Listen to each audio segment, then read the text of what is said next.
నమస్తే, welcome to RK media. నేను బాలు. మనతో పాటుగా ఉన్నారు తెలుగుదేశం సీనియర్ నేత ముప్ప అంకమరావు గారు. వారితో మాట్లాడదాం. సార్ నమస్తే. నమస్తే అండి. సార్, ఇవాళ బందరులో ఏపీ సీఎం జగన్మోహన్ రెడ్డి గారు బందర్ పోర్టు ఓపెనింగ్ సంబంధించి ఇవాళ అటు వెళ్తున్నట్టు తెలుస్తుంది. ఈ నేపథ్యంలో ఇప్పటికే బందర్ పోర్టుకు సంబంధించి గతంలో ఎన్నో సంవత్సరాలుగా ఒక పెండింగ్ ఉంది. సో తాజాగా ఈయన వెళ్ళి ఎటువంటి ఓపెనింగ్ చేస్తారో, లేకపోతే దానికి సంబంధించి ఓవరాల్గా ఏం జరగబోతుంది? ఇది బందర్ ఫోర్టుకు సంబంధించి ఒకసారి మనం కనుక పూర్వపరాలు పరిశీలిస్తే వైఎస్ రాజశేఖర రెడ్డి గారు ముఖ్యమంత్రిగా ఉన్నప్పుడు 2018 ఏప్రిల్ 23న దాన్ని శంకుస్థాపన చేయడం జరిగింది. ఎక్కడ అంటే కరగ్రహారం పంచాయతీ పరిధిలోని పల్లిపాలెం దగ్గర దీన్ని ఆ రోజు చేసి శంకుస్థాపన చేయడం జరిగింది.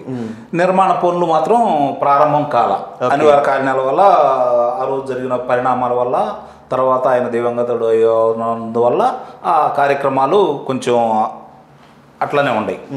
తర్వాత చంద్రబాబు నాయుడు గారు 2014లో అధికారంలోకి వచ్చిన తర్వాత దీని గురించి కొంచెం క్షుణ్ణంగా మరి అక్కడ ఉన్న రైతులతోటి భూసేకరణ లేకపోతే భూ సమీకరణ ఈ కార్యక్రమాలతోటి కాలం గడిచిపోవటం, కొంతమంది దాని పెండింగ్ కోర్టుకు వెళ్ళిపోవటం, పైనుంచి అనుమతులు రాకపోవటం ఇవన్నీ జరిగినాయి. అయినా సరే దాన్ని ఛేదించుకుంటూ ఒక కార్యక్రమం చేపడదామని 2019 ఫిబ్రవరి 7వ తారీఖున మళ్ళీ దాన్ని పునఃప్రారంభం చేద్దామనే ఉద్దేశంతో చంద్రబాబు నాయుడు గారు దాన్ని మళ్ళీ శంకుస్థాపన చేయటం కూడా జరిగింది. వీళ్ళు అధికారంలోకి వచ్చారు. ఈ 4 సంవత్సరాలు దాని గురించి పట్టించుకోవట్లేదు.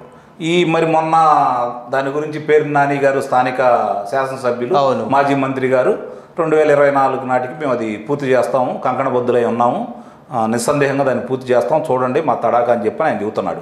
చూద్దాం. ఇది ఆంధ్ర రాష్ట్ర ప్రజలకి చాలా శ్రేయస్కరం కాబట్టి వాళ్ళ హయాంలో జరిగితే వాళ్ళకే హ్యాట్సాప్ చెబుదాం, తప్పే ఉంది. కాకపోతే ఉత్తర కుమార్ ప్రగల్భాలలాగా ఇప్పుడు దాకా వాడు చేసిన ప్రగల్భాలు నైవంచనలు కాకుండా నిజంగా ఈ మాటకి వాళ్ళు నిబంధనలతో పూర్తి చేస్తారు, పూర్తి చేయాలని ఆశపడదాం. ఎవరు చేసినా ఆంధ్ర రాష్ట్ర ప్రయోజనాలే కాబట్టి ఈ సంవత్సర కాలంలో వాళ్ళు పూర్తి చేస్తే చరిత్రలో వాళ్ళు చిరస్థాయిగా నిలిచిపోతారు. దానికి పేరుని నాని గారు పూనుకొని దగ్గరుండి పూర్తి చేయాలని నేను కూడా భావిస్తా ఉన్నాను. ఆ అవకాశం వారికి ఇద్దాం. కానీ ప్రతిసారి అంటే గవర్నమెంట్ మారిన ప్రతిసారి ఏ వ్యవహారం తీసుకున్నా కానీ రివర్స్ టెండరింగ్ పేరుతో పాత పనులను ఆపేసి మళ్ళీ కొత్తగా టెండర్లు పిలవటం, దానికి సంబంధించి లోపాయకారి ఒప్పందాలు, ముడుపులు తీసుకోవడం అనేది చాలా పరిపాటిగా సాగిపోతున్న నేపథ్యం. ఎందుకంటే మనం పోలవరం అట్లాగే చూసాము. వివిధ రకాల తుఫాన్లకు సంబంధించి దాని యొక్క డబ్బులు పక్కదారి పట్టడము, లేకపోతే బీసీవీ ఎస్టీ సప్లాన్ నిధులు పక్కదారి పట్టడము, అంటే ఎక్కడైతే భారీ మొత్తాలలో ప్రాజెక్టులు కావచ్చు, ఇరిగేషన్ ప్రాజెక్టులు కావచ్చు, ఏవైనా ఇట్లాంటివి దాంట్లో వాళ్ళ యొక్క ముడుపులు లేకుండా పనులు జరగట్లేదు, వాళ్ళ అనుయాయులకు మాత్రమే ఎవరిని ఇస్తున్నారంటూ ఒక వార్త. వాళ్ళ అనుయాయులకు ఇచ్చుకుంటే ఖచ్చితంగా పని ముందుకు సాగే అవకాశం ఉందంటారా? ఇప్పుడు వీళ్ళు అర్థం చేసుకోవాల్సింది కూడా ఒకటి ఉందండి. ఇప్పుడు ఈ రాంగంలోనే రివర్స్ టెండరింగ్. అంతకుముందు గతంలో చంద్రబాబు నాయుడు గారు మొదలు పెడితే రాజశేఖర రెడ్డి గారు దాన్ని పూర్తి చేయడం జరిగింది. చిన్న చిన్న ఆటంకాలు జరిగినా కూడా పెద్దగా ఇబ్బందులు లేకుండా జరిగిపోతూనే ఉన్నాయి. ఆ తర్వాత వచ్చిన వాళ్ళు దాన్ని ఎక్కడా ఇబ్బంది లేకుండా, అంటే త్వరగతిన పూర్తి చేయలేకపోవచ్చేమో కానీ ఆటంకాలు అయితే కలిపి చేయలే. వీరు జగన్మోహన్ రెడ్డి గారు ముఖ్యమంత్రి అయిన తర్వాత ఈయన మొదలుపెట్టింది రివర్స్ టెండరింగ్, అలాగే విధ్వంసం. అవును, ఇప్పుడు పోర్టులు విధ్వంసం చేయలేడు కాబట్టి అది అట్లా పెట్టాడు, సెంట్రల్ వాళ్ళ చేతిలో ఉంటుంది కాబట్టి. ఇప్పుడు ఏం జరుగుతున్నాయంటే దీన్ని మళ్ళీ రివర్స్ టెండరింగ్ లో తీసుకొచ్చి ఏం సాధించాడని ప్రజలందరికీ తెలుసు. మీరు అన్నట్టు ముడుపుల కోసం అందుట్లో అనుమానమే లేదు, ఎలాంటి సందేహం కూడా లేదు. ఇప్పుడు నవయుగ వాళ్ళు పోలవరాన్ని తీసుకున్నారు, ఒక్క రోజులోనే ప్రపంచ రికార్డు సాధించారు వాళ్ళు. అవును, కాంక్రీట్ వేసి. అవును, శరవేగంగా పనులు పూర్తయిపోయినాయి. 72% పనులు పూర్తయిపోయినాయి 4 సంవత్సరాల్లో. దానికి చాలా ఆటంకాలు పెట్టారు, పర్యావరణం అన్నారు, నాకు గందరగోళం చేశారు. అయినా సరే పోలవరాన్ని సోమవారంగా చేసి ఆయన ప్రతి సోమవారం దానికోసం కేటాయించుకొని ఆ పనుల్ని సమీక్ష చేసుకుంటూ పురోగతికి సాధించాడు ఆయన. నువ్వు వచ్చిన 4 సంవత్సరాల్లో దానికి ఇప్పుడు 4 సంవత్సరానికి 1% కాడికైనా కూడా 4% పనులు నువ్వు పూర్తి చేయాలి. అవును, కాబట్టి అంటే నీకు తీసుకోవడమే తప్ప ప్రజలకు ఉపయోగపడే కార్యక్రమాలు చేయటం నీకు తెలియదు అనేది సుస్పష్టంగా అర్థమైపోతానే ఉంది. ఇప్పుడు అమరావతి తీసుకుందామండి. అమరావతి కనుక నువ్వు అనుకున్న విధంగా ఎన్ని పూర్తి చేసుకుంటా ఉంటే ఈరోజు నువ్వు కేంద్రం మీద చేసే పని లేదు కదా. అక్కడికి వచ్చే ఆదాయాలు, పరిశ్రమలో వచ్చే ఆదాయంతో, రాష్ట్రానికి వచ్చే ఆదాయంతో ఇవన్నీ మనం ముందుకు తీసుకెళ్ళడం జరిగేది. అవి ఏమి చేయట్లేదు కాబట్టి అంటే నీకు అభివృద్ధి చేసి అభివృద్ధి ఫలాలను అనుభవించాలి, దాన్ని ప్రజలకు పంచాలనే ఆలోచన అయితే నీకు లేదు. ఏదన్నా పనులు మొదలుపెట్టి కమిషన్లు వచ్చేనో లేకపోతే ఒక బెదిరించో ఒక కార్యక్రమాలు చేపట్టుకొని ఆ డబ్బులు సంపాదించే కార్యక్రమంలో కింద నుంచి పై దాకా వైసీపీ నాయకులు ముఖ్యమంత్రి స్థాయి నుంచి కార్యకర్త వరకు అదే కార్యక్రమంలో ఉన్నారు. అవును. ఇప్పుడు ఇది వచ్చేతలికి దీన్ని ప్రారంభోత్సవం మళ్ళీ చేయాలనుకుంటున్నాడు.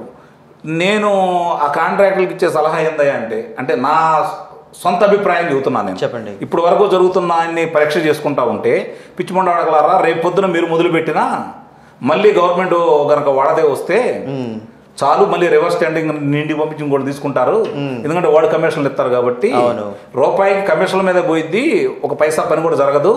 కాబట్టి ఊళ్ళు దగ్గర పెట్టుకోండి అని చెప్పని మాత్రం నేను వాళ్ళకి సలహా ఇస్తాను. మరో పక్కన సొంత పార్టీ వాళ్ళే టెండర్లు చేసినప్పటికీ, టెండర్లలో పాల్గొన్నప్పటికీ కూడా పనులు చేసిన తర్వాత కూడా వాళ్ళకి బిల్లులు ఇవ్వనటువంటి నేపథ్యం ఉన్నటువంటి పార్టీగా మనం దీన్నే చూస్తున్నాం. ఎందుకంటే గతంలో తీసుకున్నట్లయితే వాళ్ళ పార్టీ వాళ్ళే స్థానికులుగా ఒక కౌన్సిలర్ల మాటలు విని స్థానికంగా ఉన్నటువంటి బిడ్ చేసినటువంటి వాళ్ళకి బిల్లులు రాక ఇబ్బంది పడుతున్న నేపథ్యం. ఇటువంటి నేపథ్యంలో ఇటువంటి పెద్ద పెద్ద ప్రాజెక్ట్స్ తీసుకుంటే వాళ్ళ పరిస్థితి ఏమవుతుందంటారు? ఇప్పుడు ఏమవుతుందంటే పని ప్రారంభిస్తారు, నేనే టెండర్ తీసుకున్నాను, ₹1 కోటి టెండర్ తీసుకున్నాను. ₹1 కోటి టెండర్ తీసుకున్నప్పుడు ముందు పార్టీ స్థానిక ఎమ్మెల్యే బాబు నాకు ఇంత కావాలని అన్నాడు, అతను తీసేసుకుంటున్నాడు. ఆ తర్వాత అక్కడ ఉన్నటువంటి స్థానిక నాయకులు వాళ్ళందరికీ డబ్బులు చెల్లించిన తర్వాత ఈయన పని మొదలు పెట్టాలా. మళ్ళీ డబ్బులు అవసరమైనప్పుడు ఆ స్థానిక నాయకులు వాళ్ళు వచ్చి బెదిరించడం వల్లే ఇట్లా జరుగుతూ ఉన్నాయి. సరే, పనులు పూర్తయిపోయినాయి, బిల్లులు ఇవ్వట్లేదు. అదే కదా. దానివల్ల ఇప్పుడు వాళ్ళ పార్టీకి సంబంధించినటువంటి జడ్పీటీసీలు కావచ్చు, కౌన్సిలర్లు కావచ్చు, లేకపోతే మండలాధ్యక్షులు కావచ్చు, లేకపోతే గ్రామ పంచాయతీ సర్పంచులు కావచ్చు, వీళ్ళందరూ ఆత్మహత్యలు చేసుకుంటున్న వాళ్ళు కోకులలుగా తయారయ్యారు. వీళ్ళ వేధింపులు భరాయించలేక. రెండోది, కొంతమంది ఔత్సాహికులు ఈ గ్రామ స్థాయిలో గ్రామానికి ఏదో చేయాలన్న తలంపుతోటి, లేకపోతే చదువుకున్న వాళ్ళు వచ్చి స్థానికంగా మేమేదో కాస్త ఆర్థికంగా స్థిరపడిన తర్వాత ఈ గ్రామానికి ఏదో చెయ్యొచ్చు మనం సర్పంచ్ అయితే అన్న ఉద్దేశంతో చాలామంది అయినాళ్ళు ఉన్నారు. అయితే వాళ్ళకి ఏం జరుగుతుంది అంటే అయిన పనులకి బిల్లులు ఇవ్వట్లేదు, అవును, డబ్బులు చెల్లించట్లేదు. తర్వాత ఇప్పుడు వాళ్ళు ఏదన్నా చెయ్యాలి అంటే ఆ డబ్బులు రావట్లేదు.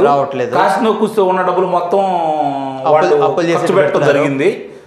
అప్పులు తీసుకొచ్చి కూడా కొన్ని కార్యక్రమాలు చేయడం జరిగింది. ప్రభుత్వం తరపు నుంచి వస్తాయి కదా అని ప్రభుత్వం తరపు నుంచి రావట్లేదు. అడిగితే వాళ్ళు ఎంత కమిషన్ అడుగుతున్నారో వీళ్ళకి తలలు తిరిగిపోతూ ఉన్నాయి. కాబట్టి ఏం చేయాలో అర్థం కాని పరిస్థితుల్లో ఈరోజు స్థానిక నాయకులు ఉన్నారు, స్థానిక ప్రజాప్రతినిధులు ఉన్నారు. రైట్. మరో పక్కన ఎక్కడైనా జగన్మోహన్ రెడ్డి గారు వస్తున్నారంటే పర్యటనకి ఆ ప్రాంతం మొత్తం చెట్లను కొట్టేసేసి, రోడ్ల డివైడర్లు కొట్టేసేసి బోడిగుండులా తయారు చేస్తున్న వైరం మన గతంలో చాలాసార్లు విశాఖపట్నం కావచ్చు, తెనాలి కావచ్చు, ఇతర ప్రాంతాలు. ఈ తాజాగా ఇవాళ వెళ్ళే పర్యటన కూడా అట్లా ఉండబోతుందంటారా? ఇప్పుడు ఆ పర్యటన ఈ పర్యటన లేదండి, ఏ పర్యటన అయినా అదే ఆయన ప్రాధాన్యత తీరు. అసలు దాని గురించి రెండో ఆలోచన లేదు. నా ఉద్దేశం ఏంటంటే వీళ్ళు కనుక నిజంగా ఆంధ్ర రాష్ట్ర ప్రజలు కనుక దురదృష్టవంతులు అయితే ఆయన అనుకున్నట్టు నెక్స్ట్ పర్యాయం అంటే జరిగే పని కాదు.